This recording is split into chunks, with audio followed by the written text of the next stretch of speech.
Okay, so now you can see my screen. Yeah. And basically, I'm going to go through an overview of Tantra, of what I understand that Tantra to be. And Okay. if you have any questions, just ask. We can stop. So we make it more live. So Tantra, the word Tantra comes from two Sanskrit roots, Tan and Tra. Tra means vehicle, support, it means sustenance, it means web, it means like a vessel.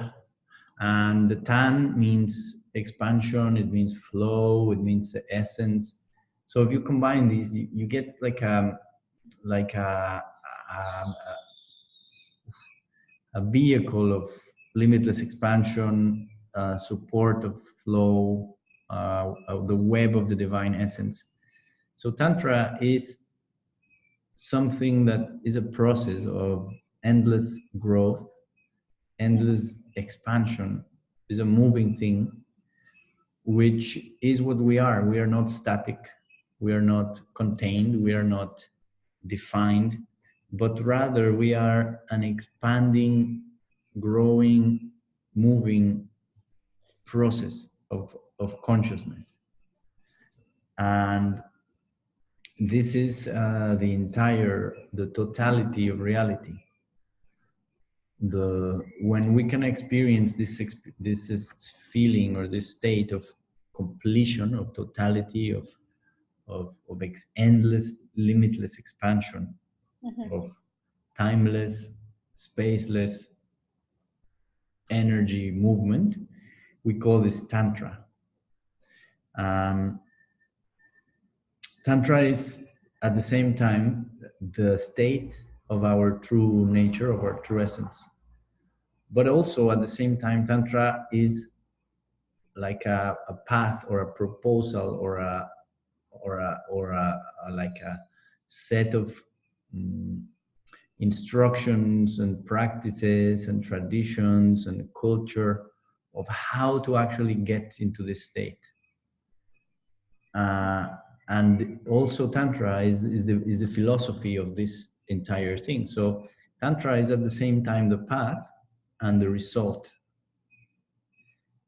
which is kind of difficult sometimes to understand. Other names that Tantra has received in other cultures of the planet, it's called the Dzogchen. In Tibet, it's called the Dzogchen or Dzogpa Chenpo, which means the great perfection, like a great, huge, perfect thing. It has been also called the Mahamudra, the great posture or the great seal. It has been called in China by the Taoists, it's been called the Tao, the way, in the Taoist philosophy.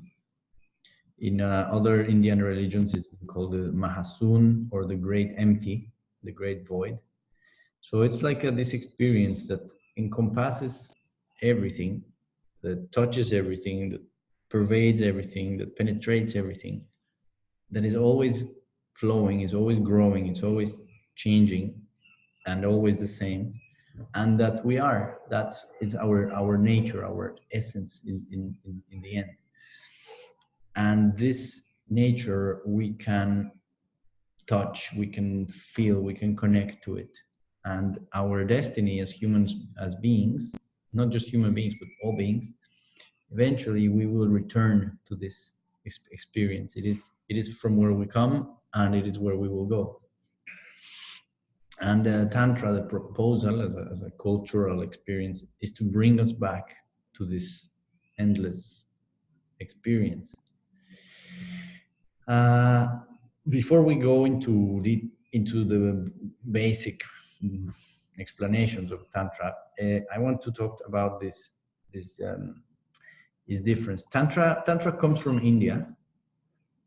Is regarded as an Indian in origin, but when we study a little bit the the development of the Indian culture and the Vedic culture, where the Vedas were written, the Rig Veda, and the different, like, the Vedic culture is understood as to be the beginning of a Western civilization. The Vedas are the oldest books to be known that exist, and when the Romans came to India to Egypt, they took a lot of the library of Alexandria. They took a lot of the teachings that came from the Vedas from India to Egypt, and then that was a lot of how the Roman Empire grew, and then how the Western civilizations became to know this whole thing. But it has always been surrounded by a lot of mystery. But according to anthropology and archaeology, around 1500 before Christ, it is known that the Aryan race, which is a Europeanized race, came from Europe, from the Danube River in Eastern Europe. It developed after the Ice Age, and this culture started to migrate and to take hold in southern Europe, the Middle East, Iran, Iraq, all that areas of the world, and they came to Pakistan, and basically they came down into the subcontinent of India. And what is known is it was an invasion of a sedentary culture, of a race of humans that came here, and then the Vedic culture emerged. It appeared, the whole Vedic tradition of civilization. But now today we know that there are certain sites like Mohenjo-Daro or Lothal or Harappa in Pakistan and in northwestern India and Pakistan, that when we date them, we're using carbon dating and all that, we can see that there already existed a culture there that was much, much older, maybe 2,000 years already before that the Aryans came. So that takes us to the idea that in India already and Pakistan, there was already a mature, rich, beautiful culture that existed, that was already there. See, so when they came, they came, the European race, this Aryan race, they basically they started settling down all over, and basically the Himalayas, they brought them down into India. And what is known today is that there was this culture there already, because the Vedic culture developed very fast compared to the Middle Eastern cultures. That if we look at the progression of the human movement, these cultures should be older than these, because they settled here first. But it turns out that the Vedic culture very fast became richer and more like advanced than these other cultures that should have come before. Like, for example, they developed Ayurveda, they developed astronomy, astrology, technology, art, music in the Vedic culture, mathematics, in ways that are advanced for a culture that was coming from Europe into here. So a lot of evidence suggests that there already was a culture here in India previous to the Vedas. And from what still remains of this culture was Tantra, was a Tantric civilization, a Tantric culture that got kind of immersed or absorbed into the Vedic tradition. The Vedas, they absorbed the Tantric culture. At the same time, before taking a lot of elements from Tantra, but also eliminating a lot of other elements and suppressing a lot of other elements. and they're effectively killing a lot of tantrics. Like any invasion, when another race invades and they don't like what is there, basically what they do is they always try to invite the intellectuals, the musicians, the healers, like the top people. They always ask them, like, it's like this kind of join us or die, no? Which always happens. It happened with the Nazi occupation of Europe, etc. And essentially, what you have, you have basic differences of the Vedic culture and of the Tantric culture. Carlos de Leon is one of the main tantric practitioners today that I like. He is my main teacher.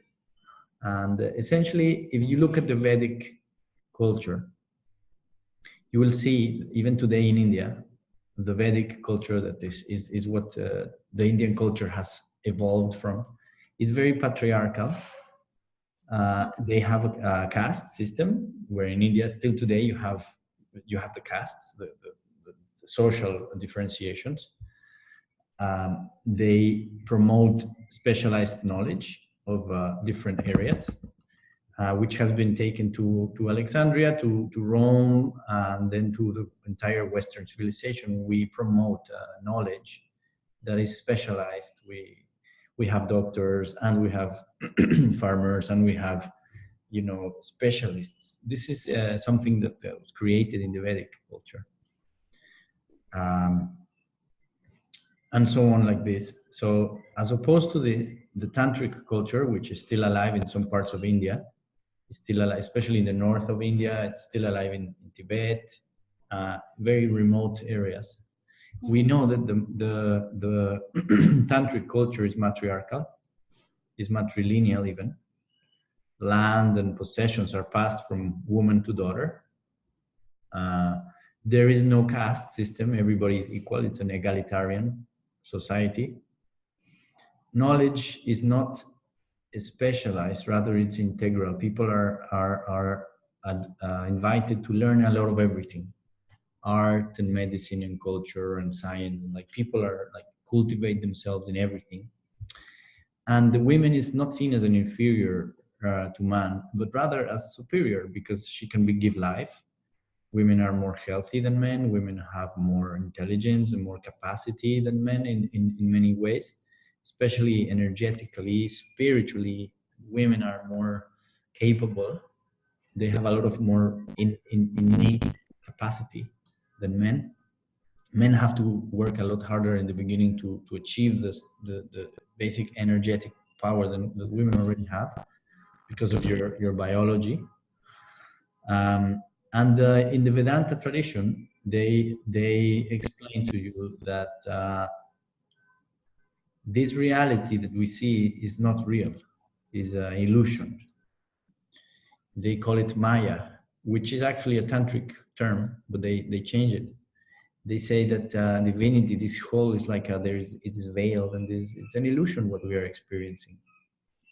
Whereas in the real true spiritual experience is not this. This is something we have to transcend. And in Tantra, we say, no, everything that exists is a manifestation of the divine. Everything that exists, everything that happens to be in the world was created or was made or has, in essence, a divine, spiritual worth and value. And later this, if you take this to a little bit further into human experience, yogis and practitioners and spiritual practitioners of Vedantic traditions, they are taught to discard emotions and attachments, because attachments and emotions, they are not real, they are illusions. So we need to remove ourselves from that and attain like this kind of mystic yogic experience of not having sexual desire, not dreaming, not having desire for food or all these kind of things, because it's illusion.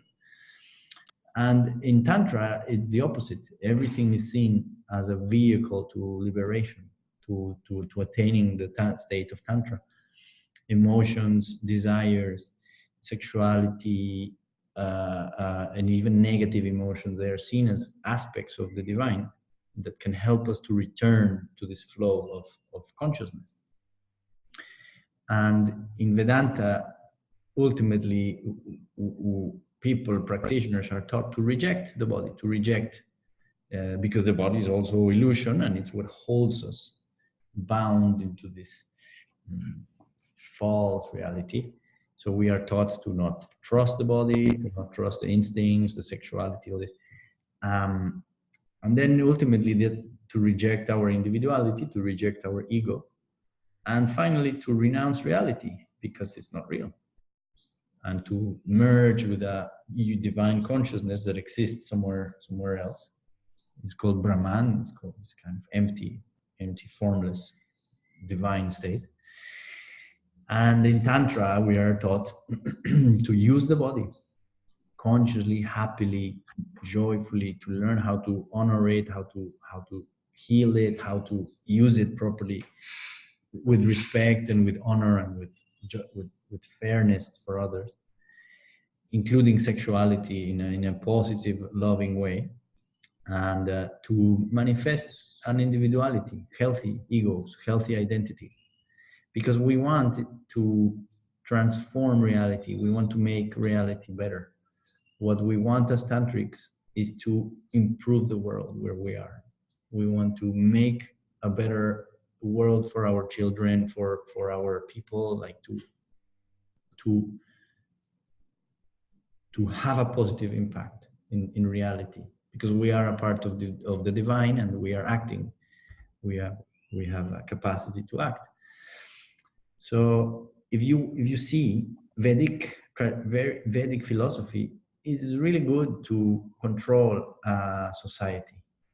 Mm. If you want political control, if you want political power, if you want to control a hierarchy of governance, and you teach people that no matter where they are born, they cannot change their situation. And even if they are born in another life, and they will always be in the lowest. And if you divide the knowledge, and if you suppress women, and if you create an idea that everything is illusory, so what you want is to separate people from the reality, you have a better chance at controlling them socially, politically. But if you give people equality and knowledge, and you empower the feminine, and basically people eventually will wake up and say, we don't need governments, we don't need countries, we don't need boundaries and borders. We are all one. We are all daughters and sons of the earth. So there is no political, so basically tantric culture doesn't work for a hierarchical political race. So they killed it. They destroyed it, and they created even like an idea that tantra is evil. It's like a witchcraft. Even in India today, if you go to India, you go to educated circles of people that have had good education, Western universities, they will, and you tell them about tantra, a lot of them, when they think of tantra is like witchcraft, like this is like like brujeria. We have this a lot in America and Latin America, no? Yeah, because it's about being free. So you can control freedom. So does it mean that like all Occidental countries, like Europe, the States, everyone is like Vedic, right? Yes. I mean, most of the people are Vedic. Yes, a lot of the people that are kind of socially, obedient.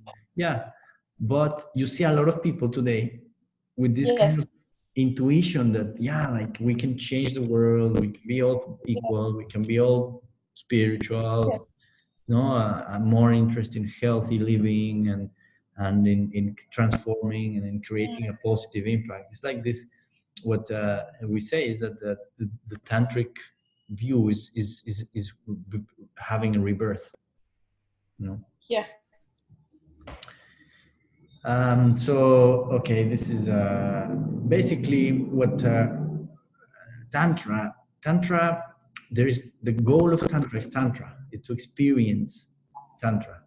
So we say that when you are kind of having like glimpses or moments of this, because it is what we are eventually, essentially. We are always in tantra, just we forget, we don't remember, we don't recognize.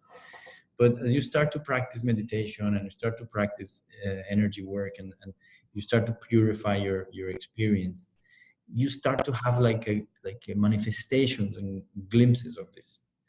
And what tantra will give you is four experiences that are always going to be integrated together. There will always be liberation, illumination, enlightenment, this kind of consciousness of spirituality. And there will also be wisdom or dharma. Dharma is a beautiful word that means any type of higher knowledge and discernment and wisdom, and anybody like that. And then another is artha. Artha is a wealth in every way. You can be wealthy in friends, you can be wealthy in things, you can be wealthy in money, you can be wealthy in humor, anything that is like an abundance of something. And Boga is bliss, is pleasure. So Tantra always will give you this four. It has to feel good, it has to give you nice feelings, blissful, abundance, wealth, wisdom, and liberation. So it's a very beautiful proposal, because you're not only renouncing the world for liberation, but you are, as part of the world, you are becoming like a full human being in every sense of the word. It's like a happy, healthy, wealthy, smart, enlightened. This is the tantric proposal. Basically, according to Carlos de Leon, he says that there are 6 aspects of Tantra.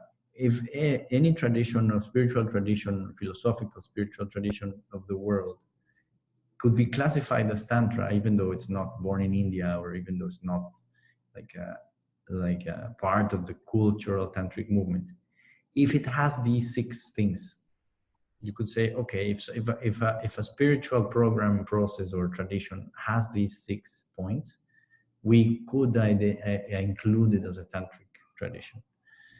First, Tantra has to have some very clear, very precise, very important, emphasized process to develop the observation, the observer, the consciousness.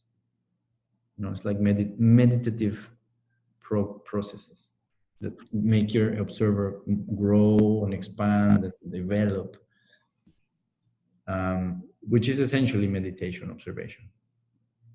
Also, there needs to be very clear, very precise program for energy cultivation, to develop your energy bodies, your subtle energies, your chakras, your channels, your meridians, like your subtle bodies, which we have a few subtle bodies. Then there has to be some sort of process of emotional purification or psychotherapy, some sort of cleansing of your internal conflicts, of patterns and trauma, all that, in one way or another, trauma release, any of that.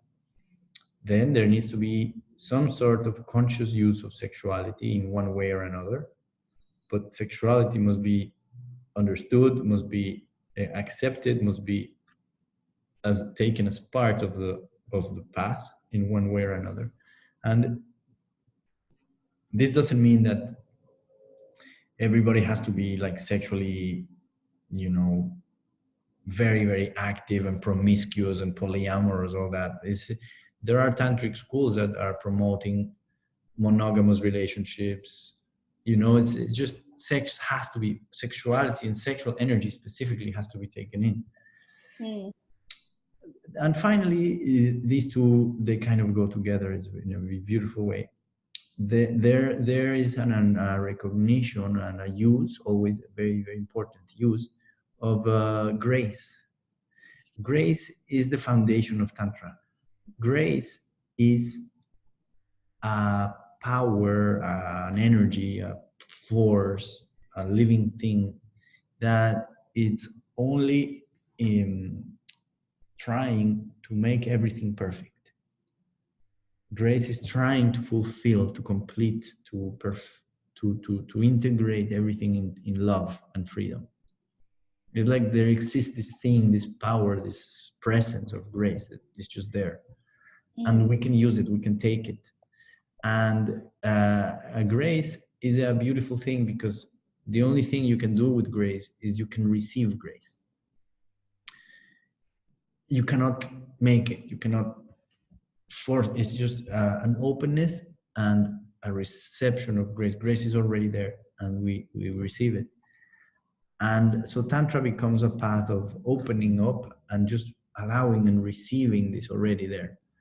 And in Tantra, usually in Tantric traditions, there is always a relationship with a teacher, with a guru, with a person that kind of shows us and passes this grace from one generation to the other. But it doesn't have to be a person. It can be just a principle, or it can be our inner wisdom. It doesn't really have to be a person, which is very, very fortunate. So these 6 things are very, very important in Tantra, and we're going to see them over and over again in all the lessons, in all the classes, in all the Tantric schools. You will always, it's very important to make sure that, okay, to ask yourself, is there observation? Is there energy cultivation? Is there this? Is there conscious use of sexuality and psychotherapy and grace? So if not, we say, okay, this proposal, this tradition or lineage of teaching or program of meditation is not really complete in a full way. Which doesn't mean necessarily that it's a bad thing, but it's just to know, like, to have very, very clear mind of what it has to have. There's another author that I like, because he's also a practitioner. His name is Christopher Wallace. I think I told you to read his book. It's in English. Yes, that's the one. Yeah. So basically what he says is, okay, Tantra is a spiritual movement that reached its peak in India between the 9th and 12th centuries, which for me, this is not really true. For me, it was a lot sooner. It was like 3,000 before Christ. But it's characterized by 3 things. First is there is an emphasis put in the direct experience, subjective direct experience of a transcendent reality. See, a reality that transcends this reality. And this has 2 aspects: consciousness, or Shiva, and power, or Shakti. Shiva and Shakti are 2 aspects, interlinked, interconnected, interdependent of reality, of this transcendent reality of Tantra. Also in Tantra, there will be some sort of initiation into a relationship of teacher-student, or really more properly, Guru-Chela. Chela is the name of the student, Guru, the teacher, which these words in Sanskrit, they go much, much, much beyond teacher-student. They signify a lot more. And there has to be some sort of egalitarian or equalitarian community in Tantra, where this Guru-Chela relationship will happen. These communities are called kulas in Tantra. And there is spiritual practices that have 4 main things. There has to be like a philosophical study, or a contemplation, or a study of what life is, what reality is, how does it work. This is called the view, contemplating the view. There are a lot of rituals of meditation, a lot of techniques of the subtle energies, bodies. And there's also cultivation of the different senses to achieve worldly goals. Like this is bliss and wealth and all that. This has to happen.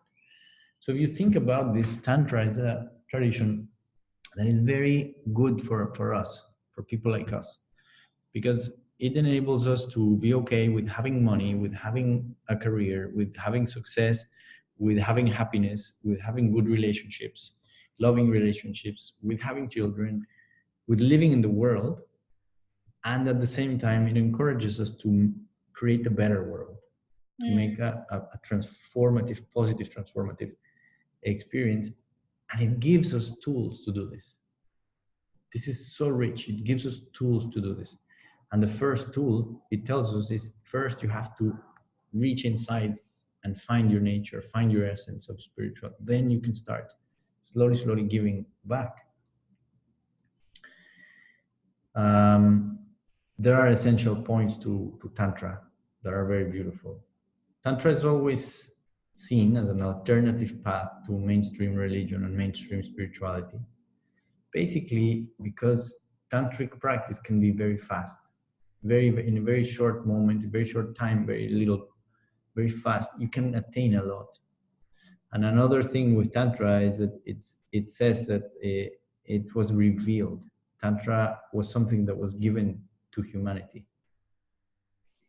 There is the centrality of our rituals and deities.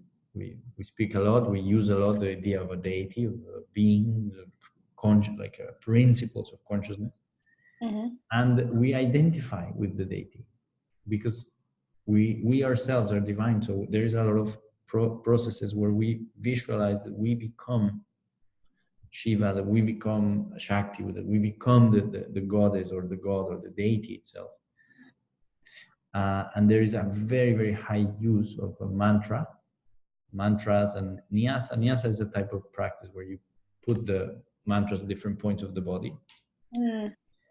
There is a huge importance on initiation, to be initiated into a lineage, to be given the teaching by a person and to kind of receive an initiation. A lot of use of yantras and mandalas, which is a kind of geometric patterns and figures that affect our consciousness. And there's a huge emphasis on the subtle bodies, on the energy body, on the astral body, on the soul, on the aura, on all the levels of the aura, and all that, the chakras and kundalini and what that means. There is a lot of mystical language. It's a very esoteric tradition. The guru is very important. The search for wealth, health, more intelligence, bliss, pleasure, beauty, all that is encouraged also. And here I love it because there is not, even though there are tantric monks and all, which there are some practitioners that are kind of religious, the lay people, like normal people like you and me, they will always be the dominant people in the tradition of Tantra. So it's a tradition for laymen, for householders. There's a strong integration of the masculine and the feminine. Negative emotional states are always welcome, they're never rejected. Women's role in life is reevaluated, and women are given a much more important role than what they have in spiritual life, in energy life. Some types of tantra, some of the tantric sects, some of the tantric traditions use transgressive acts that go against the cultural norm.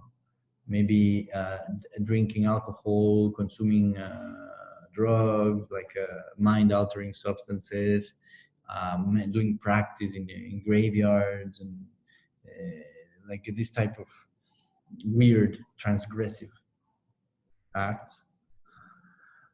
And bliss is a primary thing. We want to become happy, blissful, pleasure. We seek pleasure because it's a part of Tantra.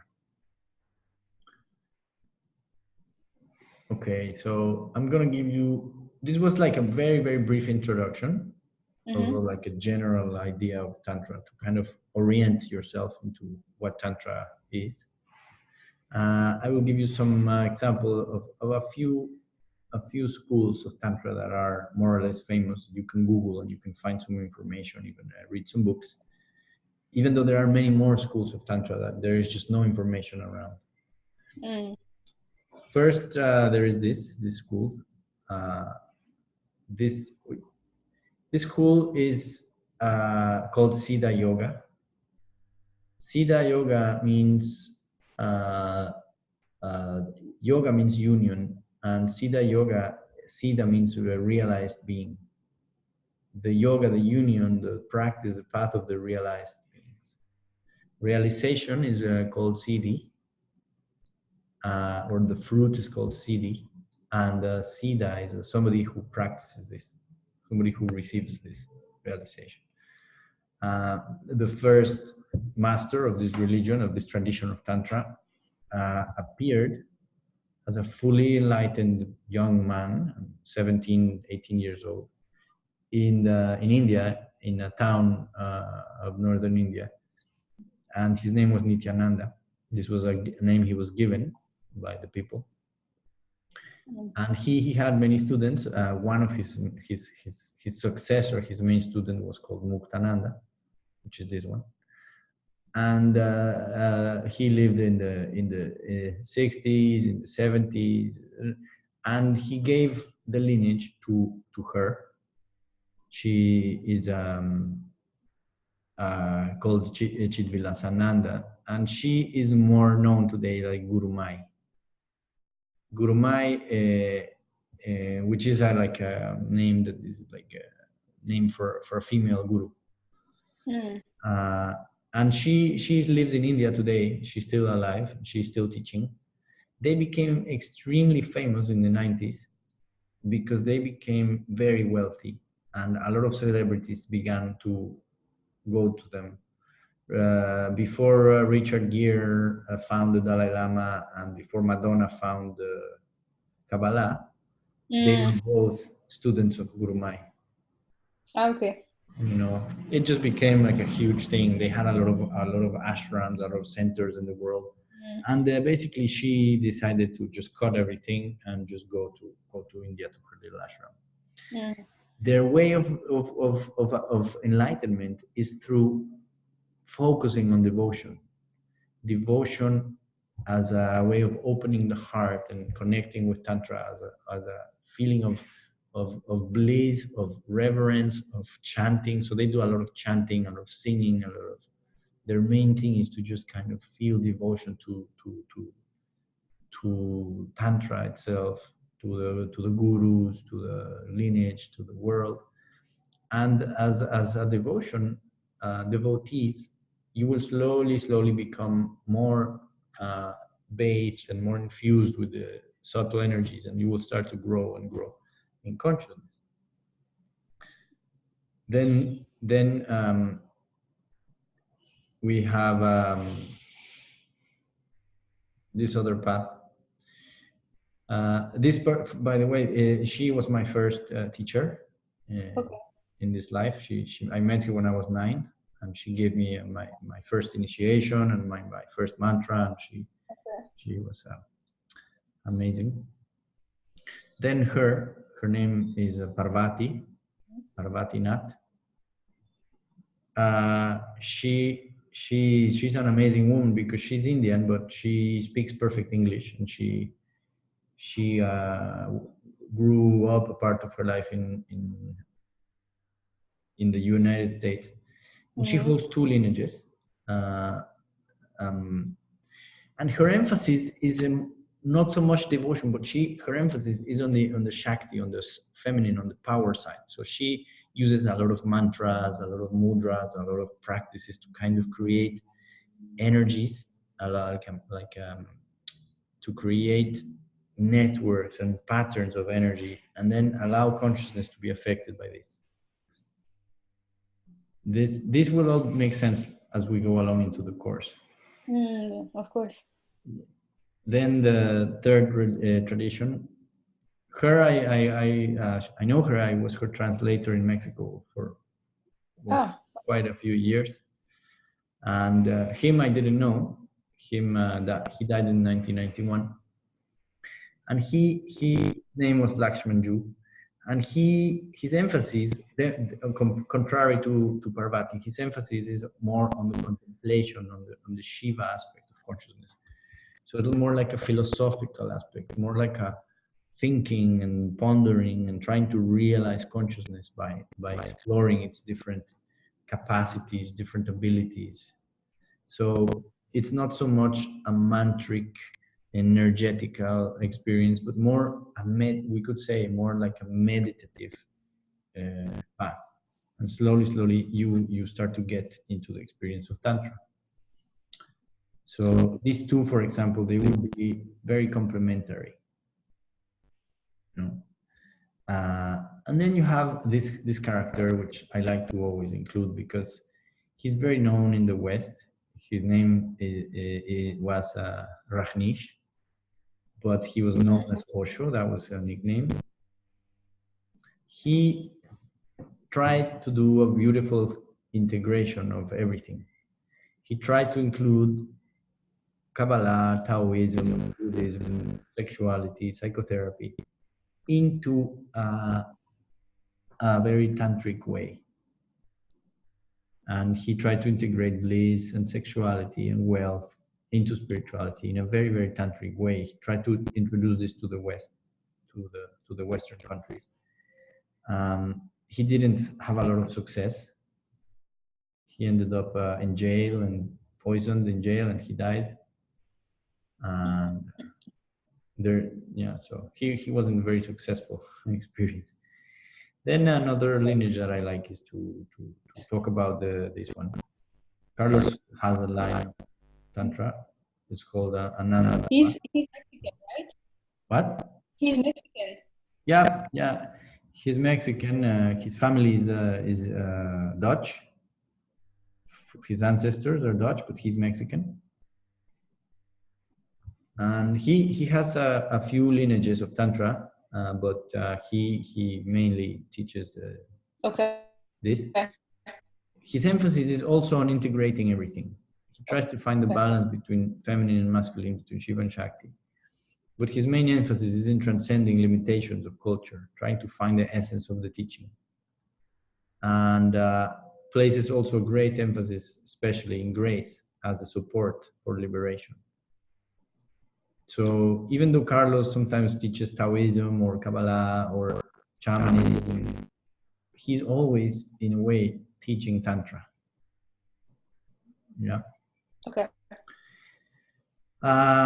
So far, any questions? No, I'm good. Okay. So something I like to talk about a little bit is about yoga. Very clear. Thank you. Cool. So yoga, as we know it today, is a practice that is based on the book called the Yoga Sutras, written by Patanjali in the 3rd century. Patanjali today we know was maybe 2 or 3 different writers, not just one. And the Yoga Sutras has 4 parts, 4 volumes. The first part, the Samadhipada, corresponds to what we would call a development of the observer. The second volume, the Sadhanapada, corresponds to the development of subtle energy and the subtle bodies. The Vibhuti Pada corresponds to all the worldly achievements that we can create. And the Kaivalya Pada corresponds to the philosophical view of Tantra, of spirituality. So even though it's Vedic, there are it's extremely tantric in nature. It follows tantric line, and it's full of tantric principles and tantric practices.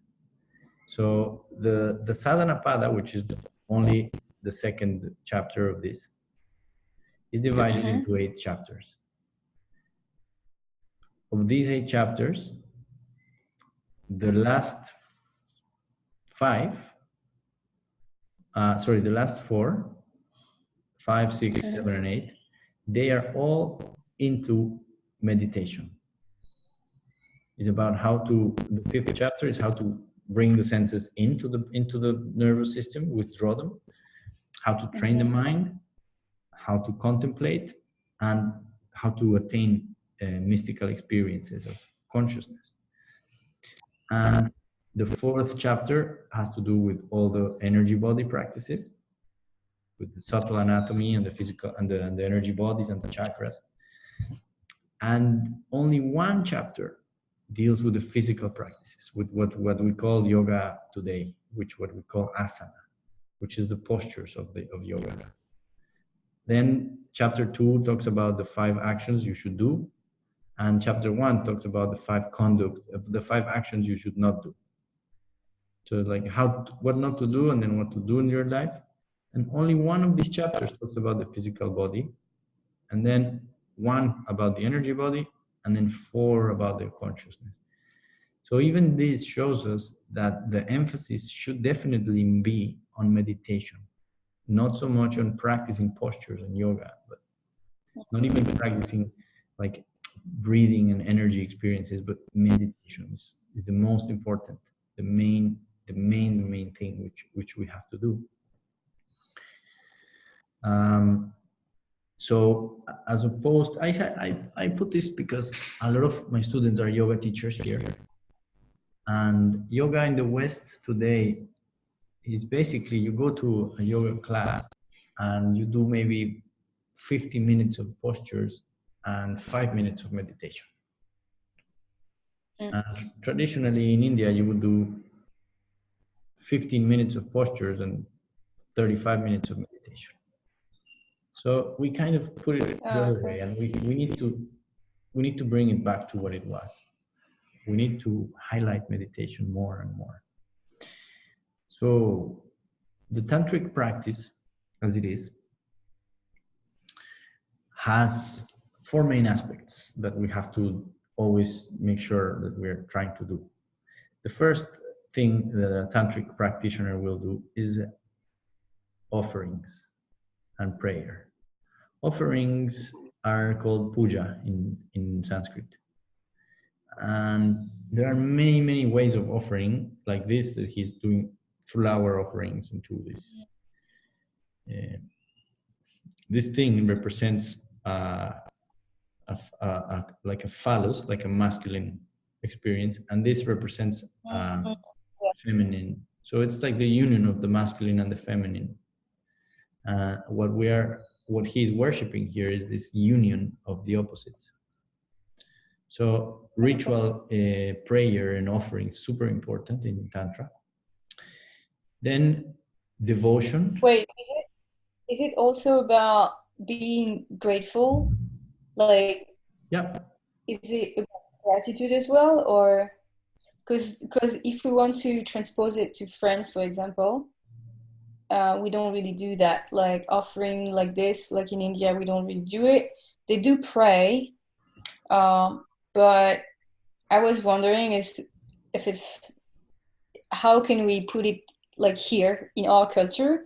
Is it just only about being grateful and paying attention to like helping someone on the street, giving love to everyone? In Western culture, prayer and offering more will happen in a natural way in an everyday life, especially in the country life, when people are in touch with nature and they're in touch with the rhythms of nature, and they are just kind of, their entire life is like a flow with the nature, with the natural rhythms. In the country, farmers, people that is like more like an offering, prayer or constant. And gratitude would be between these two, between the puja, which is the offering, and the devotion and the grace, the bhakti.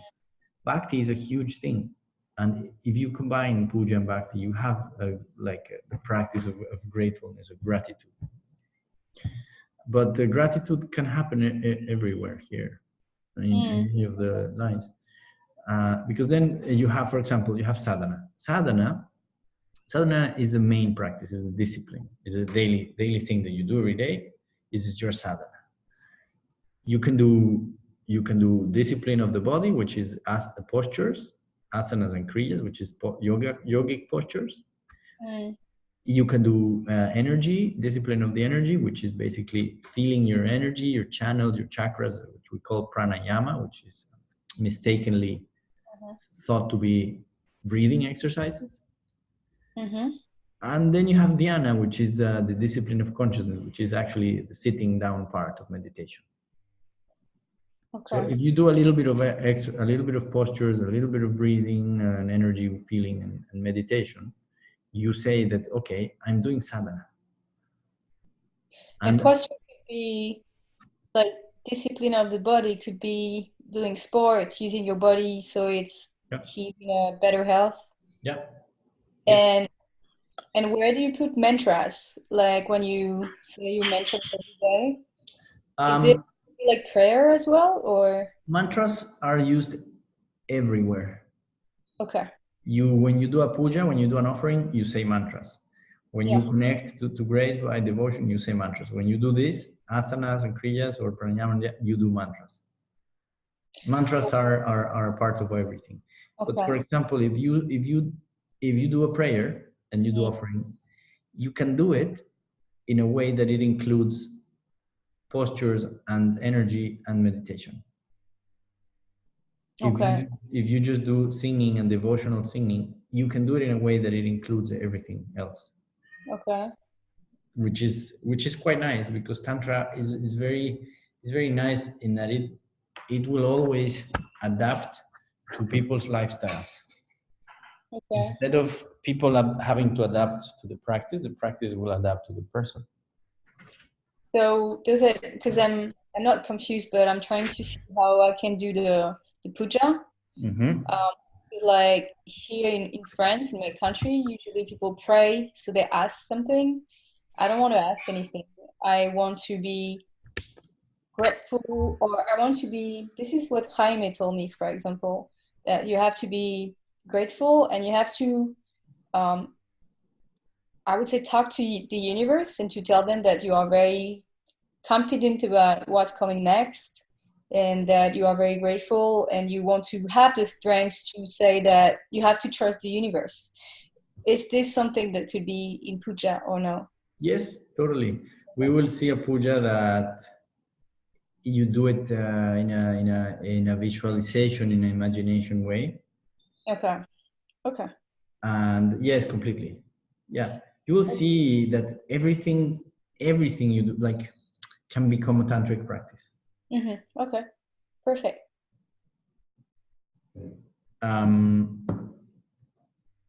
Yeah. Here, for example, this is very important, like a very beautiful invocation. This can be it can be a puja, it can be a devotional practice. It can be, it says, you're myself, my core, my essence. So it's an invocation, it's a puja, it's an offering, an invocation to the divine. The goddess is my mind. What does this mean? The goddess is my mind.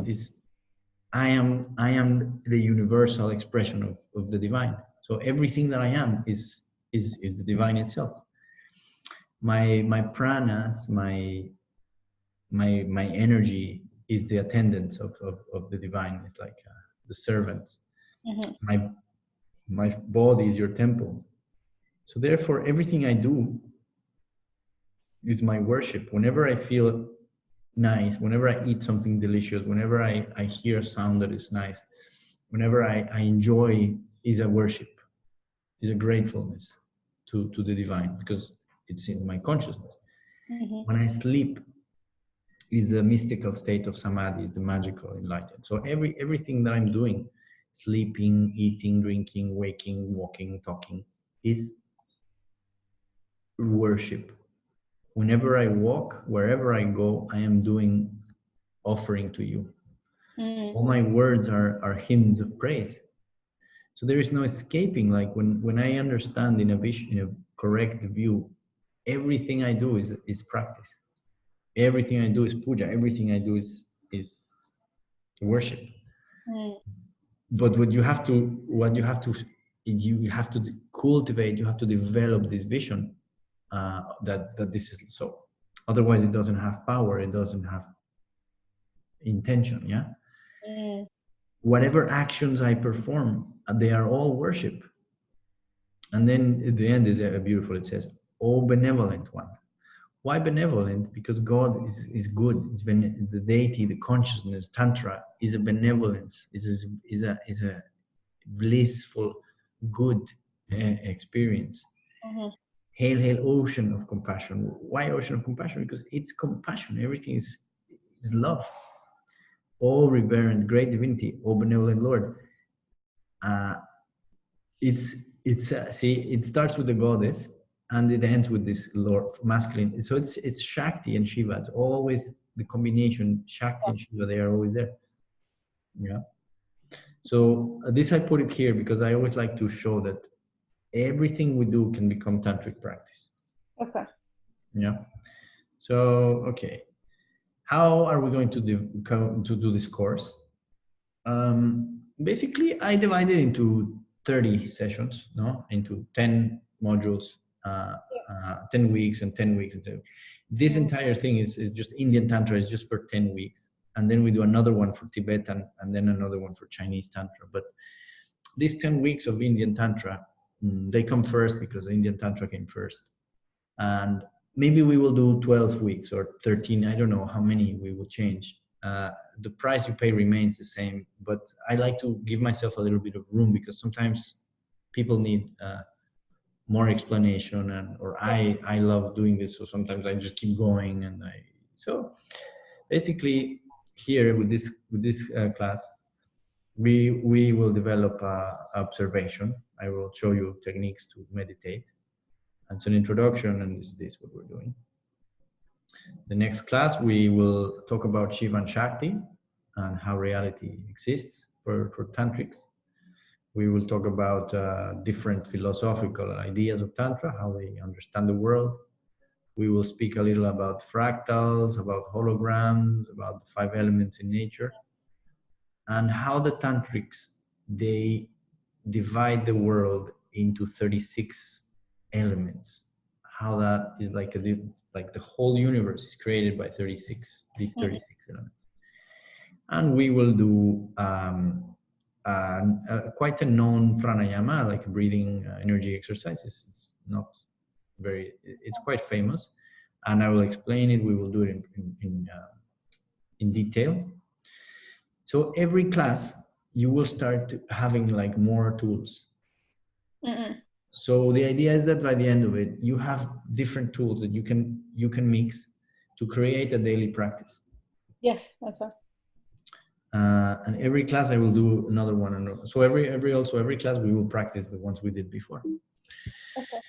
Third class, we talk about Kundalini, we talk about the chakras, what is the anatomy. And so I will talk about 11 different chakras, introduce Kundalini, talk about the main energy channels, talk about the different, how karma is expressed, how it happens in the energy channels, how the energy channels get polluted and stuck and closed, and how we can open them, and what all these words will mean. And I will teach you to feel and perceive the chakras and the channels, which is very important to be able to feel your own chakras, to develop them and clean them and grow them.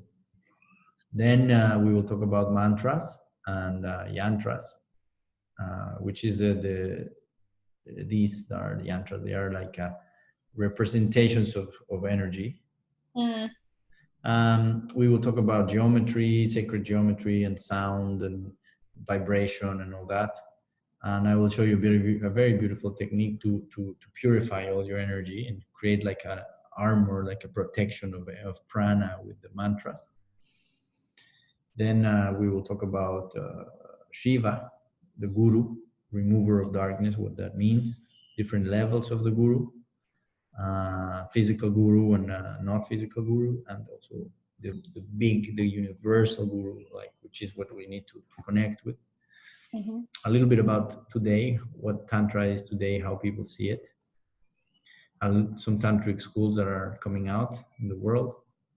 And I will show you here a puja of the elements. We will go through and explore a puja of using the 5 elements. It's a very beautiful practice that involves the channels of the fingers, the meridians, and using each of the elements, we visualize all the offerings. So it's not a physical external puja, but it's a puja that you can imagine. And if you want later, you can add the elements, the physical elements. Then on the 6th class, we will talk about, okay, so up to here, the first 5 classes, they are a general introduction to Tantra. We see basically all the different elements. And the last 5 classes are specific styles and types of Tantra.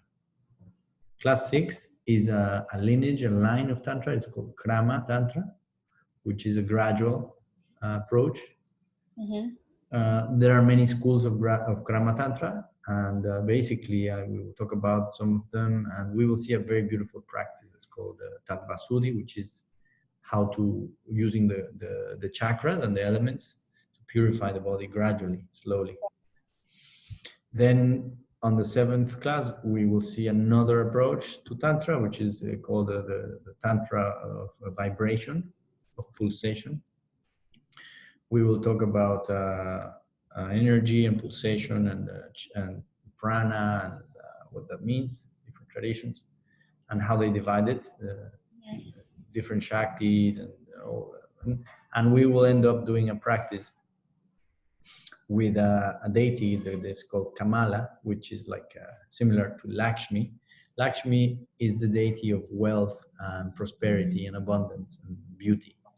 So it's like a female, like a anthropomorphic form of representing cosmic divine and feminine wisdom, and how we project, we connect with her, and we transform, and we kind of do this kind of whole visualization process. Has to do with this school of Tantra. Then this is a Kaula Tantra, which is the sexual should be an X here, the sexuality. Okay.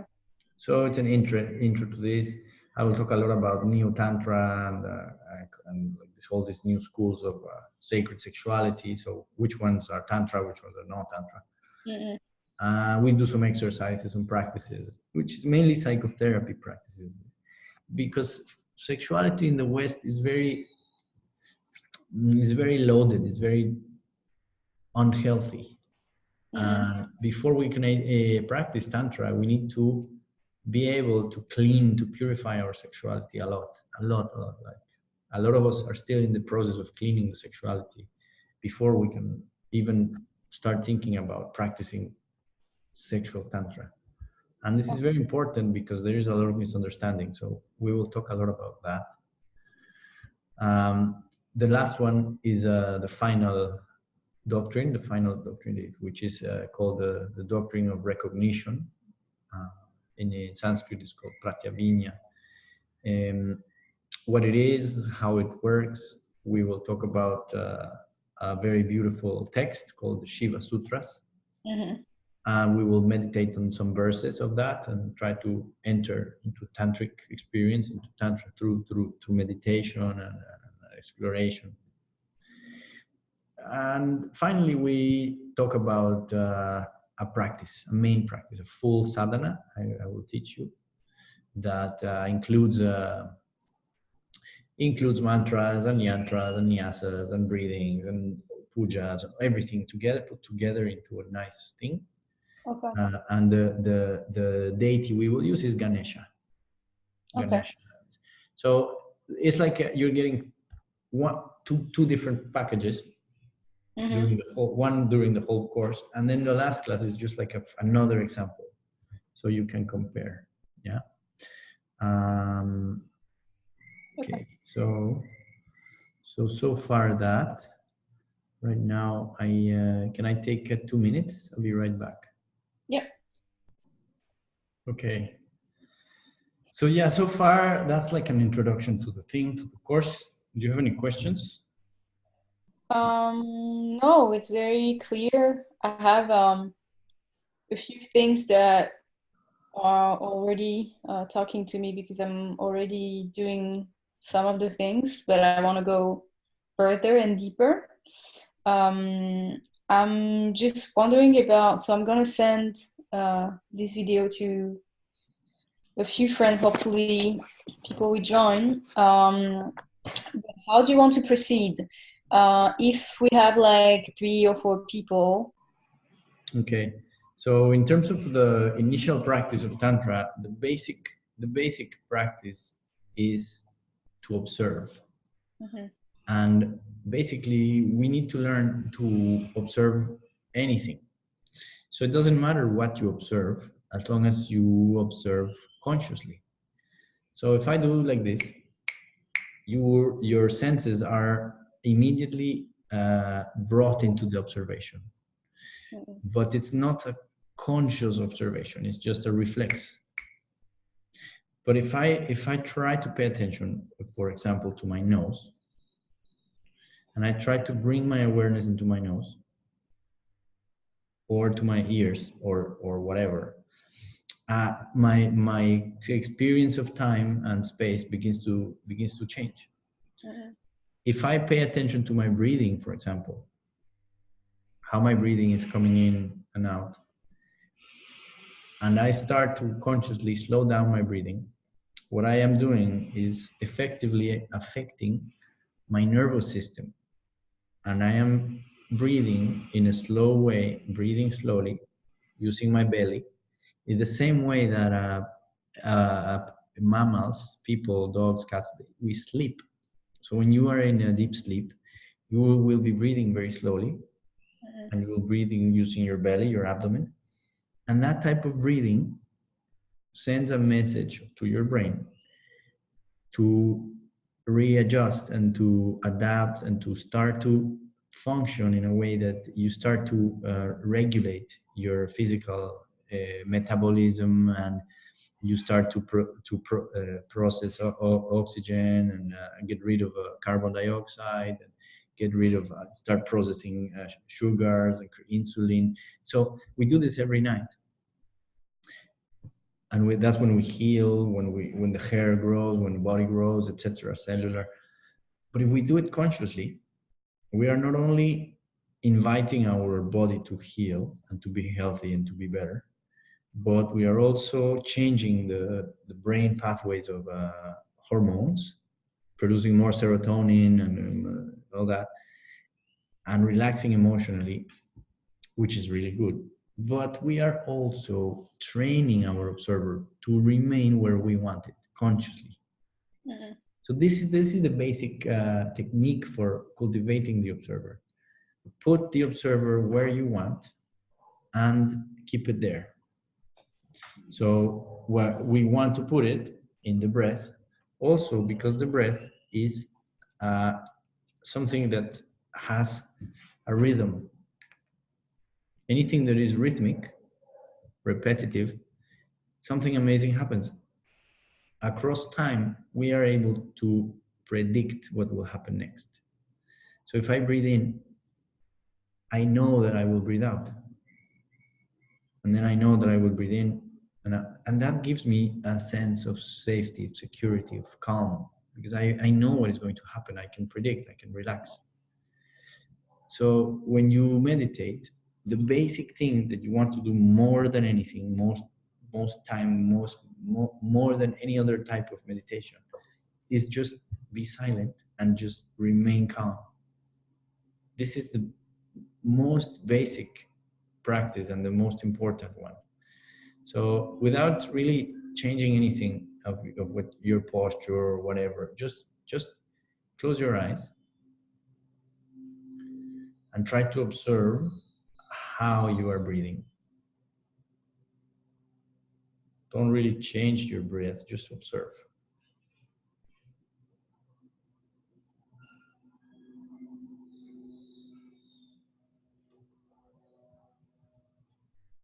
Try to feel the air coming in and going out. And then gently begin to modify your breath so it becomes slow, deep, smooth, and very calm.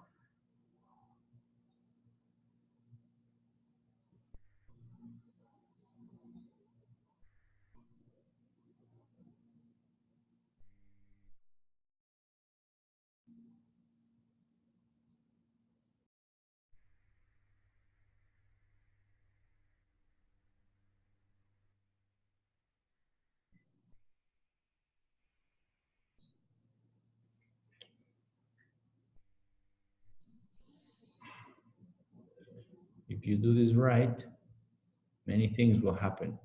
You will start thinking. You will start feeling things, emotions, desires, thoughts, sensations. You will start hearing, your senses will awaken. You will start listening to everything, smelling and feeling the air. Whatever happens, just try to observe it and then relax back into your breathing in a calm, easy way. Don't hurry, just do it slowly. Come back slowly.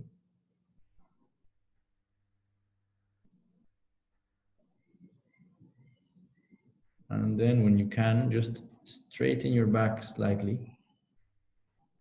Relax your shoulders and separate your back from your seat. So your back is not touching anything. So your back is gentle but unsupported. And your feet are touching the floor. And then just bring your chin down a little bit and in to your body. Like so your neck stretches on the back. Yeah. There. A little bit less. Bring your head up. There you go. Stay there. That's perfect. There. So this allows your spine to be straight. And now relax your shoulders normally, naturally back. Gently. Now look at your body and release any tension that you might find. Maybe in the hips or the feet or the hands. This is the practice of observation.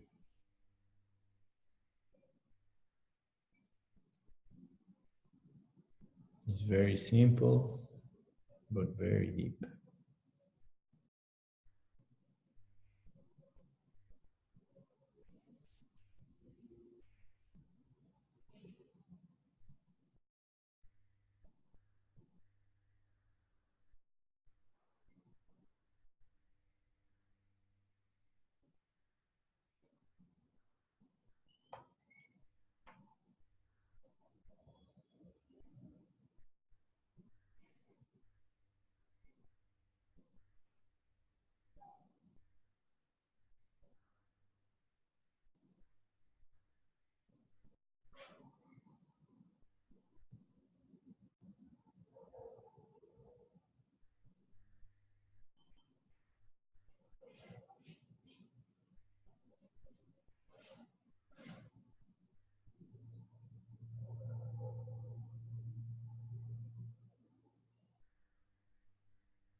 Try to observe everything.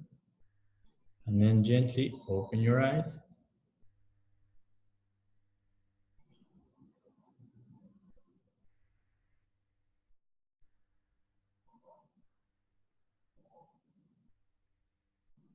Yeah.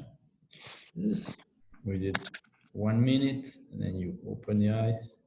And this, like this, you do small practices of observation. And then you observe, kind of like watch, okay, what happened? How did I feel? What happened? What didn't happen? And like that, you slowly, you extend the time.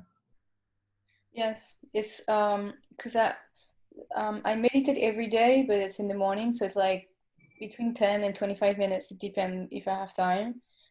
But since like a week or 10 days, I start to, from time to time, meditate more. And I don't put any alarm and everything.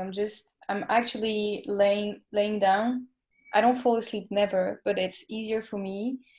And I actually kind of surprised myself because I could meditate between 30 minutes and 40 minutes without any app. I'm doing extremely like nothing. And then I could feel that my head is heating and it's getting warm. And on my hands, I had like, do you say eczema? I had Yeah. like I had eczema on it, and then I kind of focused to try to get rid of it somehow, and then my hands start to be very warm and very uh Itchy. not itchy, like a peak, like Yeah. this. Yeah. And since that day, I don't really have eczema here. That's fantastic. Yeah, but then I had here on my face, but then I want to work more on meditate because Yeah. I what you say, you lose touch of time, and your body is actually not your body. You just Mhm. feel like it's about being, you're just with the flow, right? And then it's not physical, it's just like fluid. Yeah. And so I'm starting to do, honestly, I didn't think I could do it, but then I felt like I want to do it, I want to try. Usually Fantastic. I get bored and everything, and this time I've been doing it 3 times already, and I want to try to do it like 2 or 3 times a week. Fantastic. Yeah. And it's amazing, and Yeah. it clears your mind, and then you feel stronger. It's Yeah. very, very good. Yeah. Yeah. Keep doing whatever. If you do something and it works, just keep doing it Yeah. as much as you can. The idea with the course is every week I will give you a practice, different Okay. one. So Okay. try it for that week. Like try to every day, try to do the practice. Try to do like so you at least you have 6 or 7 days that you did this meditation or this practice, different things. We're Yeah. going to work with mantras, with energy, visualization, meditation. So you have a taste. Mhm. So for this practice, just you sit. This is important. You do it sitting down Okay. and just remain breathing. Try to Okay. do it for 5 minutes, 10 minutes. Doesn't really matter how long you do it, but try to kind of force yourself a little bit to not maybe 1 or 2 minutes, but try to do it like for 10 or 15 minutes. So like keep staying. Okay. If you start thinking, if you start getting bored, if you start, Mm. it's all about like saying, okay, because when we are bored, it's because we think that we're wasting time. We could be doing Yeah. something else. Yeah. So it's like, okay, I am here in the moment. Just right now, I am doing this. I'm here. I don't have to be anywhere else. I don't have to go. This is, and try to find. There is a pleasure in the experience of breathing. Mm. So Yeah. try to say, okay, how can I make this feel good? How can I just relax and feel happy, feel like nice in my body? And that's when meditation becomes very nice. Okay. So, okay, so this is it for now. I'm gonna stop the recording and we can just keep chatting.